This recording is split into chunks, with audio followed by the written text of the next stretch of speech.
варзишгоҳи марказии шаҳри ҳисор дар даврони соҳиб истиқлолӣ бунёд шуда, инҷо сар аз бозиҳои лигаҳои мухталифи мамлакат то бозиҳои байналмилалии даста ва мунтахабҳои кишвар баргузор мешуд. бо гузашти вақт варзишгоҳ дар умум ба таъмир ниёз пайдо кард ва соли гузашта ба аз навсозӣ фаро гирифта шуд. ва инак баъд аз 11 моҳи таҷдиду аз навсозӣ, варзишгоҳи марказии шаҳри ҳисор дигар бора ба фаъолият шурӯъ кард.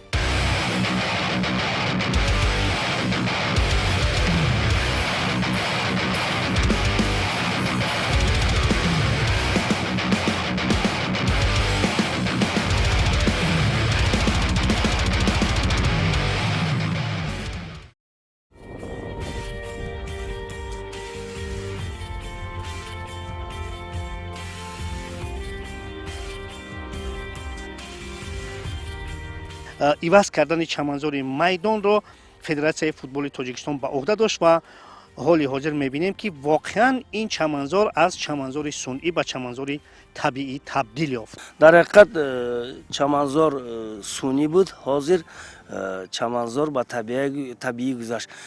ин майдон майдони гибрид мебошад. маънои гибрид он аст ки 10%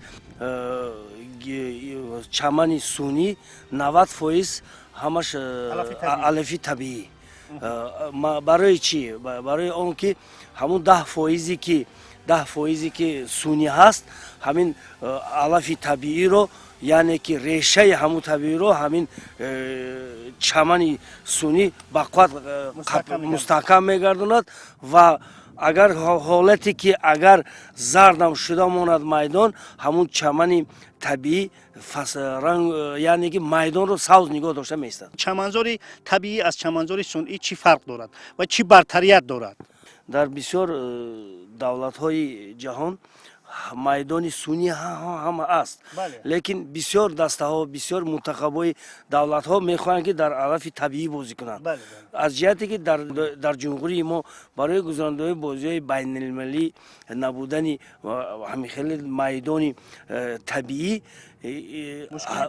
мушкили пеш омад ва Федератсияи футболи Тоҷикистон иқдом гирифтанд ки ҳамин майдони ҳисорро майдони гибрид, яъне табиӣ кунем. ва чӣ хеле ки шоҳид ҳастед, ин майдон аллакай 2 бозӣ гузашт, дастаи барқчӣ дар инҷо бозӣ карданд ва ҳамаи онҳо аз ин майдон розӣ ҳастанд ва гуфтанд ки дар имрӯза шароит яке аз беҳтарин майдон дар ҷумҳурӣ мебошад, ин майдони гибрид, яъне ки майдони табиӣ.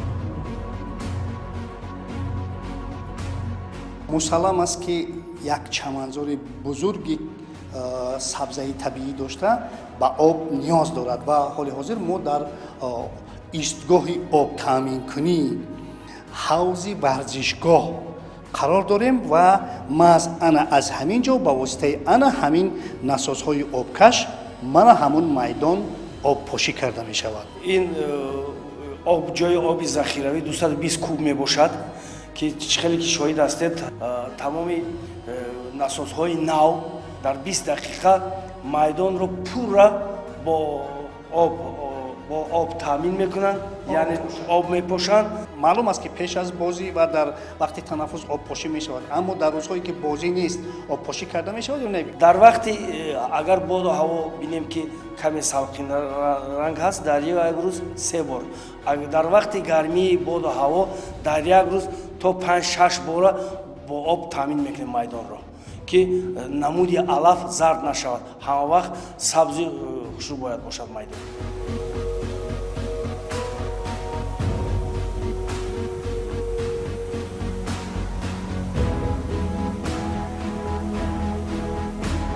мо шоҳиди он мегардем ки воқеан дар варзишгоҳи хеле замонавии шаҳри ҳисор ман ҳамун шабакаи обпошӣ ё ба истилоҳи дигар ба обтаъминкунӣ мана дар ҳамин ҳолат қарор дорад ва чӣ гуна ки дар инҷо мутахассисон гуфтанд, албатта дар рӯзҳои андаке салқин камтар 3 то 4 маротиб ва дар рӯзҳои андаке гармтар то 5-6 маротиб ин майдон обпошӣ карда мешавад. Яъне ин аз он шаҳодат медиҳад ки ин варзишгоҳ ва меъёр ва талаботҳои замонавии дунявӣ пурра омода аст.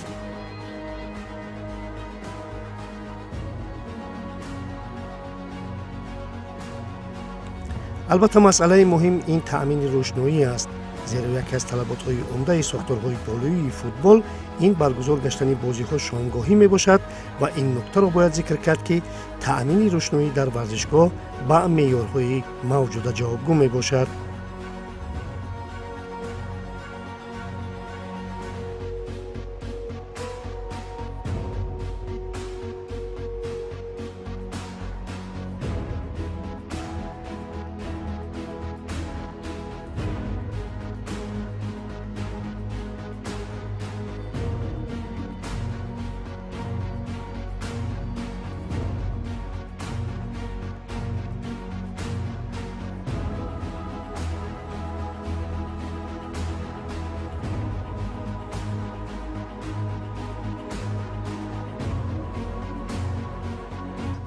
чаманзори варзишгоҳ аз ҷониби Федератсияи футболи Тоҷикистон таъмиру аз навсозӣ шуданд ва утоқҳои либосивазкунӣ, утоқи доварон, утоқи вар ва гирду атрофи варзишгоҳ аз ҷониби мақомоти маҳаллии ҳокимияти давлатии шаҳри Ҳисор. шумо мавид ҷои либосивазкунӣ якум аз гидроизоляция кардан ки иҷо ҳама об мечакид. рости гап мақомоти шаҳри Ҳисор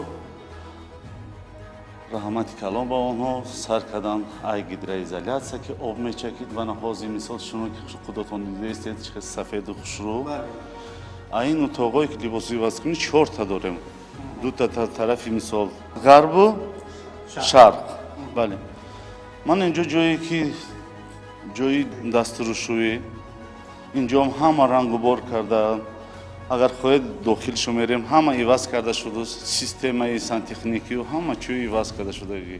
Яъне ба тамоми талаботу меъёрҳо ҷавобгӯ ҳастин? ҷавобгӯ аст, бале.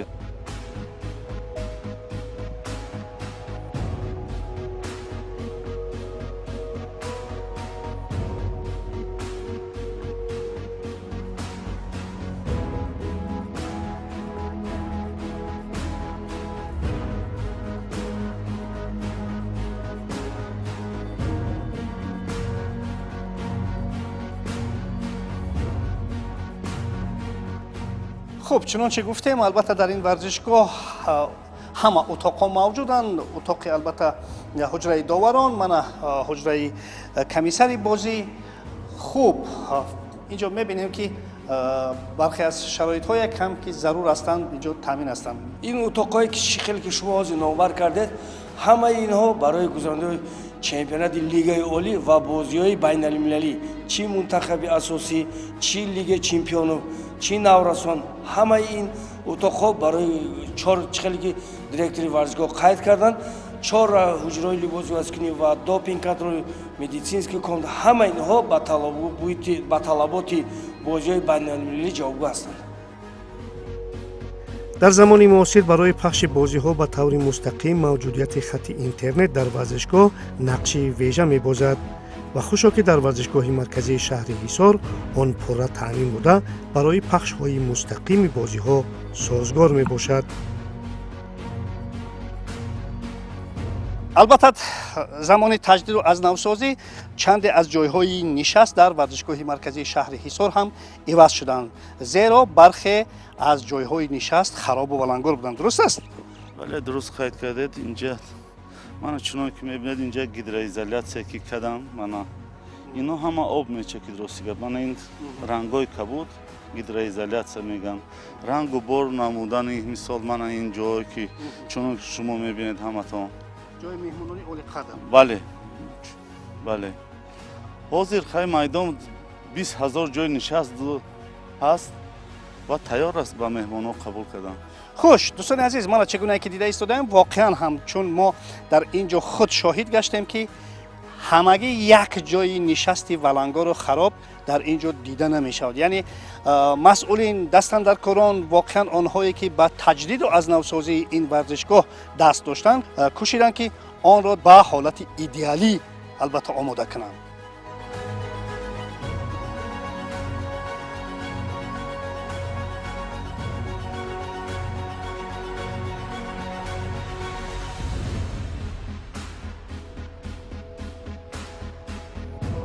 хуб дӯстони азиз, мана тракторе ки ман нишастам, ин трактор албатта барои хизматрасонии майдон аст ва дар ин ҷо албатта техникаву таҷҳизотҳои дигаре ҳастанд ки ҳама комилан барои хизматрасонӣ дар ин майдон дар анбор ҷамъ оварда шудаанд. ман гуфтанӣ ҳастам ки аз тарафи компанияи Комронбек матоъ овардан барои майдонро пӯшондан, барои дар вақти хунукӣ, яъне моҳҳои январу феврал, дар вақти барфборидан, вақте ки мо майдонро ки пӯшондем, он тухмие ки он корбарӣ ки дар даруни майдон рафта истодааст, зарар намебинад.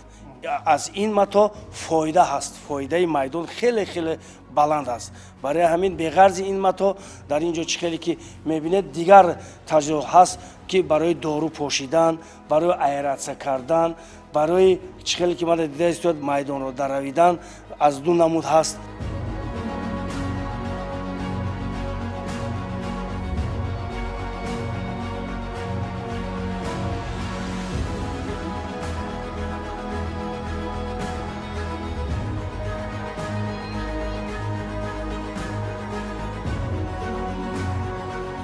кадом ширкат ин корҳоро ҳама ба сомон расонид? дар ҳақиқат ин чаманзорро, майдони гибридро компанияи бақувваттарин компанияи Комронбек аз давлати Ӯзбекистон ки дар давлати Қирғизистон ва дигар давлатҳои гӯем ки ҳамсояи мо корбарӣ карда майдонҳо сохта истоданд. аз рӯи шартномае ки бо компанияи Комронбек Федератсияи футболи Тоҷикистон карда будем, ҳама ӯ шартнома аз тарафи ширкати Комронбек иҷро шуд. баъд аз ҳамаи ин корҳо анҷом додан, комиссияи бо салоҳият ин майдонро дида қабул карданд.